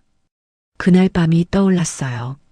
급한 업무 전화를 받고 서울로 올라가야 했던 그 밤. 남편은 정훈이가 깊이 잠들었으니 깨우지 말고 먼저 가라고 했습니다. 다음 날 아침에 내려오겠다고. 그런데 명숙은 그날 가족이 셋 다 별장에 있을 줄 알고 불을 질렀던 거였어요. 자신까지 해치려고 했던 겁니다.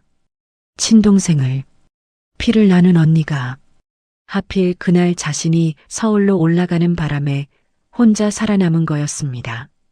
남편과 아들을 별장에 두고 혜정의 손톱이 손바닥을 파고들었어요. 피가 배어나왔지만 느끼지 못했습니다. 언니가 나까지 해치려고 했어. 그런데 나만 빠져나오고 남편은 죽고 정훈이는 20년을 고아원에서 살았어. 혜정의 온몸이 떨렸습니다. 분노인지 슬픔인지 알 수 없었어요. 남편의 얼굴이 떠올랐습니다. 불길 속에서 아들을 살리고 혼자 죽어간 남편. 그 배후에 친언니가 있었다니. 혜정의 눈에서 차가운 빛이 번뜩였습니다. 주먹을 꽉 쥐었어요. 반드시 복수하겠다고 다짐했습니다. 혜정은 반격을 시작했습니다. 명숙이 포섭했던 주주들을 한 명씩 비밀리에 불렀어요. 녹음 파일과 CCTV 기록을 보여주며 압박했습니다. 주주들은 명숙의 범죄 증거 앞에서 얼굴이 창백해졌어요. 하나둘 혜정 편으로 돌아섰습니다. 그리고 혜정은 명숙을 완벽하게 속이기 위한 함정을 준비했어요. 덕준에게 지시해서 석구의 휴대폰으로 명숙에게 문자를 보냈습니다. 작업 완료라는 짧은 문자였죠. 부회장실에서 명숙은 문자를 확인하고 입꼬리를 올렸습니다. 드디어 지훈이 처리됐다고 생각한 거였어요. 이제 주주총회에서 혜정을 몰아내기만 하면 됐습니다. 명숙은 기세등등하게 주주총회 준비에 박차를 가했어요. 명숙은 혜정의 비리 서류들을 조작해 두었습니다. 횡령 혐의, 배임 혐의, 모두 가짜였지만 그럴듯해 보였죠. 주주총회에서 이 서류들을 터뜨리면 혜정은 끝장이었습니다. 명숙의 얼굴에 미소가 걸렸습니다. 대원그룹 본사 대회의실, 주주총회가 열리는 날이었습니다. 수백 명의 주주들이 자리를 채웠어요. 기자들도 대거 몰려왔습니다. 대원그룹의 경영권 분쟁이 오늘 결판난다는 소문이 퍼졌거든요. 명숙은 자신감에 차 있었습니다. 오늘이 바로 20년 동안 기다려온 날이었어요. 동생 혜정을 끌어내리고 자신이 회장 자리에 오르는 날, 입꼬리가 저절로 올라갔습니다. 회의가 시작되자 명숙이 먼저 발언권을 얻었어요. 단상에 올라 마이크를 잡았습니다. 명숙은 혜정의 경영 실적을 신랄하게 비판했어요. 지난 3년간 매출 하락, 그리고 결정적으로 횡령과 배임 혐의까지 명숙이 조작해둔 서류들이 스크린에 띄워졌습니다. 보시다시피 강혜정 회장은 회사 돈을 빼돌렸습니다. 이런 사람이 어떻게 경영권을 유지할 수 있겠습니까? 회의장이 웅성거렸어요. 주주들 사이에서 수군거리는 소리가 들렸습니다. 명숙은 회심의 미소를 지었어요. 저는 오늘 강혜정 회장의 해임안을 상정합니다. 명숙의 목소리가 회의장에 울려 퍼졌습니다. 승리를 확신하는 얼굴이었죠. 그때 혜정이 자리에서 일어났습니다. 얼굴에는 여유로운 미소가 번져 있었어요. 명숙은 그 표정을 보고 미간을 찌푸렸습니다. 뭔가 이상했어요. 잠시만요. 혜정의 목소리는 차분했습니다. 마이크를 잡고 천천히 단상으로 올라갔어요. 부회장님 말씀 잘 들었습니다. 그런데 제가 보여드릴 게 있어요. 혜정이 손짓을 하자 스크린이 바뀌었습니다. 명숙이 띄웠던 조작 서류 대신 다른 영상이 재생되기 시작했어요. 녹음 파일이었습니다. 명숙의 목소리가 선명하게 들렸죠. 이 청년을 조용히 치워줘. 그러면 3천만 원은 내가 다 갚아줄게. 추가로 1억도 주지. 회의장이 순식간에 조용해졌습니다. 숨소리조차 들리지 않았어요. 명숙의 얼굴이 창백하게 질렸습니다. 손이 부들부들 떨리기 시작했어요. 혜정이 다시 손짓을 하자 화면이 바뀌었습니다. 이번에는 20년 전 CCTV 영상이었어요. 속초 인근 고속도로 휴게소. 명숙의 차량이 선명하게 찍혀 있었습니다. 화재가 난 바로 그날 밤이었죠. 20년 전 속초 별장 화재. 제 남편과 아들이 죽은 그 화재의 범인이 바로 저 자리에 앉아 있습니다. 혜정의 목소리가 회의장을 가득 채웠어요. 강명숙 부회장. 내 친언니가 내 가족을 해치려고 불을 질렀습니다. 회의장이 술렁거렸어요. 회의장이 아수라장이 되었습니다. 주주들이 웅성거리고 기자들이 카메라를 들이댔어요. 플래시가 터지고 소리가 뒤섞였습니다. 명숙이 벌떡 일어났어요. 이건 조작이야. 다 조작이라고. 명숙이 발악했습니다. 그리고 자신이 포섭해둔 주주들을 돌아봤어요. 5년 동안 공들여 자기 편으로 만든 사람들이었습니다. 그들이 나서서 자신을 변호해 줄 거라고 믿었죠. 하지만 그들은 시선을 피했습니다. 한 명도 명숙과 눈을 마주치지 않았어요. 어떤 이는 고개를 숙였고 어떤 이는 창밖을 바라봤습니다. 명숙의 얼굴이 일그러졌어요. 순간 모든 것을 깨달았습니다. 혜정이 먼저 손을 썼구나. 내 사람들을 전부 빼앗아 갔어. 명숙의 다리에서 힘이 빠졌습니다. 믿었던 사람들이 전부 돌아섰어요. 완벽하게 혼자가 된 거였습니다. 바로 그때 회의장 뒷문이 열렸습니다. 지훈이 들어왔어요. 정장을 말끔하게 차려입고 당당한 걸음으로 걸어왔습니다. 얼굴에는 아직 멍자국이 남아 있었지만 눈빛은 흔들림이 없었어요. 회의장이 다시 조용해졌습니다. 모두의 시선이 지훈에게 쏠렸어요. 지훈이 단상에 올랐습니다. 혜정 옆에 섰어요. 마이크를 잡았습니다. 저는 이지훈입니다. 본명은 김정훈. 20년 전 속초 별장 화재에서 아버지가 목숨을 바쳐 살려낸 아이입니다. 회의장에 탄성이 터져 나왔어요. 저는 강혜정 회장의 아들입니다. 유전자 검사 결과 친자 확률 99.9%로 확인되었습니다. 지훈이 서류를 들어 보였습니다. 유전자 검사 결과지였어요. 명숙의 얼굴이 흑빛으로 변했습니다. 다리에 힘이 풀려 의자에 털썩 주저앉았어요. 지훈은 멈추지 않았습니다. 그리고 강명숙 부회장의 범죄는 방화만이 아닙니다. 지훈이 손짓을 하자 스크린에 새로운 자료가 떴어요. 차명 계좌 거래 내역, 주식 불법 매집 기록, 횡령 증거들이 조목조목 나열되었습니다.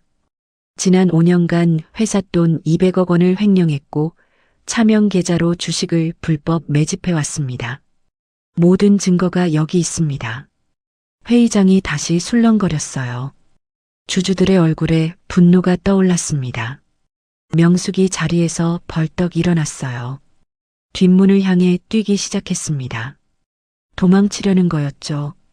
하지만 문이 열리자 경찰들이 서 있었습니다. 이미 회의장은 봉쇄된 상태였어요. 경찰이 명숙에게 다가갔습니다. 수갑을 꺼냈어요. 강명숙 씨, 방화 및 횡령 혐의로 긴급 체포합니다. 차가운 쇠붙이가 명숙의 손목을 감쌌습니다. 찰칵 소리가 회의장에 울렸어요. 명숙이 끌려가면서 혜정을 노려봤습니다. 이건 말도 안 돼. 명숙의 목소리가 날카롭게 울렸어요. 하지만 아무도 그녀의 말에 귀 기울이지 않았습니다. 경찰들이 명숙을 데리고 나갔어요. 회의장 문이 닫혔습니다. 잠시 정적이 흘렀어요. 그리고 누군가 박수를 치기 시작했습니다. 1명, 2명, 점점 많아졌어요. 이윽고 회의장 전체가 박수 소리로 가득 찼습니다. 주주들이 일어나 혜정과 지훈에게 박수를 보냈어요. 20년 만에 진실이 밝혀진 순간이었습니다. 혜정은 지훈의 손을 꼭 잡았어요. 눈에 눈물이 고여 있었습니다. 지훈도 어머니의 손을 꼭 잡아주었죠. 단상 위에 선 모자의 모습 위로 카메라 플래시가 쏟아졌습니다. 20년 전 헤어졌던 어머니와 아들이 나란히 서 있었어요. 심판의 날이 끝났습니다. 악은 벌을 받았고 진실은 마침내 빛을 보았어요. 맑은 하늘이 펼쳐진 날이었습니다. 혜정과 지훈은 나란히 걸어 현준의 묘비 앞에 섰어요. 20년 만에 어머니와 아들이 함께 이곳을 찾은 거였습니다. 혜정은 묘비 위에 쌓인 낙엽을 조심스럽게 치웠어요. 손끝이 떨렸습니다. 옆에 선 지훈의 모습이 눈에 들어왔어요. 남편과 똑 닮은 그 얼굴. 여보, 우리 아들 데려왔어요. 혜정의 목소리가 갈라졌습니다. 눈물이 볼을 타고 흘러내렸어요. 당신이 살려준 아이예요. 불길 속에서 당신이 지켜낸 우리 정훈이 이렇게 훌륭하게 자랐어요. 혜정은 묘비를 어루만졌습니다. 차가운 돌 위로 눈물이 떨어졌어요. 20년 동안 혼자 이곳에 와서 울었던 날들이 떠올랐습니다. 이제 더 이상 혼자가 아니었어요. 우리 아들 지켜줘서 고마워요. 사랑해요, 여보. 혜정의 어깨가 들썩거렸습니다. 참았던 울음이 터져 나왔어요. 지훈은 묘비 앞에 무릎을 꿇었습니다. 처음 보는 아버지의 이름이 새겨진 비석. 하지만 낯설지 않았어요. 기억 속에서 본 그 얼굴, 마지막까지 웃으며 사랑한다고 말해주던 그 목소리가 떠올랐습니다. 지훈의 눈에서 눈물이 흘러내렸어요. 아빠, 목소리가 떨렸습니다. 저예요. 그날 아빠가 살려준 정훈이요. 지훈은 묘비 위에 손을 올렸어요. 마치 아버지의 손을 잡는 것처럼. 아빠가 살려준 목숨 부끄럽지 않게 살게요. 힘들 때마다 아빠 생각하면서 버텼어요. 이제 엄마는 제가 지킬게요. 지훈의 어깨가 들썩거렸습니다. 20년 동안 몰랐던 아버지. 하지만 그 사랑은 늘 지훈의 곁에 있었어요. 환풍구 너머로 웃으며 손 흔들던 그 모습이 평생 지훈을 지켜온 거였습니다. 혜정이 지훈의 어깨를 감싸 안았어요. 모자는 묘비 앞에서 한참을 울었습니다. 바람이 불어 낙엽이 흩날렸어요. 마치 하늘에서 현준이 지켜보는 것 같았습니다. 며칠 뒤 대원그룹 본사에서 기자회견이 열렸습니다. 혜정은 지훈을 공식 후계자로 발표했어요. 카메라 플래시가 쏟아졌습니다. 지훈은 떨리는 마음으로 단상에 섰어요. 기자들의 질문이 쏟아졌습니다. 20년 만에 찾은 아들, 고아원 출신의 재벌 후계자. 드라마 같은 이야기에 온 나라가 관심을 가졌죠. 지훈은 앞으로 경영학과에 입학해서 공부하겠다고 밝혔어요. 아버지가 목숨 바쳐 살려준 목숨인 만큼 부끄럽지 않은 사람이 되겠다고, 어머니와 함께 회사를 이끌어가겠다고 말했습니다. 혜정은 그런 아들을 바라보며 눈물을 글썽였어요. 남편을 닮은 당당한 모습, 현준이 살아있다면 얼마나 자랑스러워했을까요? 기자회견이 끝난 뒤 혜정과 지훈은 차에 선물을 가득 싣고 고아원으로 향했습니다. 고아원 마당에 도착하자 아이들이 우르르 뛰어나왔어요. 경미가 제일 먼저 지훈에게 달려들었습니다. 오빠. 경미가 지훈의 품에 안겼어요. 진영이도 달려왔습니다. 아이들의 웃음소리가 마당을 가득 채웠어요. 원장 정순이 고아원 문 앞에 서 있었습니다. 눈가가 촉촉하게 젖어 있었어요. 지훈이 엄마를 찾았다는 소식을 듣고 며칠 밤을 울었거든요. 슬퍼서가 아니라 기뻐서요. 지훈이 정순에게 다가갔어요. 정순은 지훈의 손을 꼭 잡았습니다. 우리 지훈이 엄마 찾았구나. 선생님이 얼마나 기쁜지 몰라. 정순의 눈에서 눈물이 흘러내렸어요. 20년 동안 아들처럼 키운 아이였습니다. 5살에 화상 자국이 가득한 채로 고아원에 맡겨졌을 때 정수는 밤마다 지훈을 안고 재웠어요. 악몽을 꾸며 울 때마다 등을 토닥여 주었고 열이 나면 밤새 이마에 물수건을 올려줬습니다. 지훈이 중학교에 입학할 때는 교복을 사주려고 몰래 자기 반지를 팔았어요. 고등학교 졸업식 때는 다른 아이들 부모님처럼 꽃다발을 들고 가장 앞줄에 앉았죠. 지훈이 성인이 된 후에도 창고방을 내주며 언제까지고 있어도 된다고 했습니다. 지훈은 그 모든 기억이 떠올랐어요. 눈물이 앞을 가렸습니다. 원장님, 저한테는 원장님도 어머니예요. 지훈의 목소리가 떨렸어요. 배고플 때 밥 챙겨주시고, 아플 때 밤새 간호해주시고, 힘들 때 안아주신 분이 원장님이잖아요. 제가 이렇게 잘할 수 있었던 건 전부 원장님 덕분이에요. 정순의 입술이 파르르 떨렸습니다. 원장님이 안 계셨으면 저 못 버텼어요. 진짜로. 지훈이 정순을 꼭 껴안았어요. 정순의 어깨가 들썩거렸습니다. 20년 동안 힘들어도 내색 않고 아이들을 키워온 원장님. 그 마음을 지훈은 누구보다 잘 알았어요. 혜정이 정순 앞에 섰습니다. 그리고 깊이 허리를 숙여 인사했어요. 대원그룹의 회장이 고아원 원장에게 90도로 절을 한 거였습니다. 감사합니다. 제 아들을 이렇게 훌륭하게 키워주셔서 정말 감사합니다. 혜정의 목소리가 떨렸어요. 정수는 당황해서 손을 내저었습니다. 하지만 혜정은 고개를 들지 않았어요. 20년 동안 제가 해야 할 일을 대신 해주셨어요. 밥을 먹이고 옷을 입히고 아플 때 간호해 주셨죠. 그 은혜를 평생 잊지 않겠습니다. 혜정이 고개를 들었습니다. 눈에 눈물이 가득 고여 있었어요. 이제 고아원 식구들은 모두 저희 가족입니다. 앞으로 제가 책임지겠습니다. 정순의 눈에서도 눈물이 쏟아졌어요. 두 여자는 서로를 껴안고 울었습니다.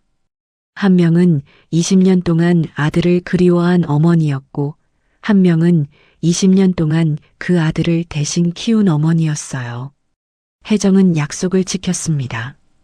고아원의 모든 빚을 청산했어요. 그리고 고아원 건물을 새로 리모델링하겠다고 발표했어요. 아이들이 따뜻하게 지낼 수 있는 새 보금자리를 만들어주겠다고. 정수는 펑펑 울었습니다. 평생 아이들 걱정에 잠 못 이루던 밤들이 떠올랐거든요. 이제 그 걱정을 내려놓을 수 있었어요. 경미와 진영이가 지훈에게 달려왔어요. 오빠, 이제 진짜 엄마 생긴 거야? 경미가 눈을 반짝이며 물었습니다. 응, 오빠 이제 엄마 생겼어. 지훈이 웃으며 대답했어요. 그럼 형은 이제 우리 형 아니야? 진영이가 걱정스러운 표정으로 물었습니다. 지훈이 부자가 되면 자기들을 잊어버릴까봐 두려웠던 거예요. 지훈은 두 아이를 꼭 껴안았습니다. 무슨 소리야? 너희도 내 평생 가족이야. 형이 어디 가겠어? 아이들의 얼굴에 환한 웃음이 번졌어요. 경미가 지훈의 목을 껴안았고 진영이도 지훈의 허리를 붙잡았습니다. 해가 기울 무렵이었어요. 고아원 마당에서 단체 사진을 찍기로 했습니다. 혜정과 지훈, 정순, 그리고 고아원 아이들이 모두 모였어요. 카메라 앞에 섰습니다. 지훈은 가운데 서서 경미와 진영이를 양옆에 안았어요. 혜정은 지훈 옆에 섰고 정수는 혜정 옆에 섰습니다. 하나, 둘, 셋. 찰칵. 사진이 찍히는 순간 모두가 환하게 웃고 있었어요. 20년 전 잃어버린 가족. 20년 동안 지켜온 인연. 그 모든 것이 하나로 이어지는 순간이었습니다. 혜정은 지훈의 손을 꼭 잡았어요. 지훈도 어머니의 손을 잡아주었습니다. 따뜻했어요. 저 멀리 하늘에서 현준이 지켜보고 있는 것 같았습니다. 웃으며 손 흔들고 있을 것 같았어요. 잘했다고, 고마웠다고. 바람이 불어 나뭇잎이 흩날렸습니다.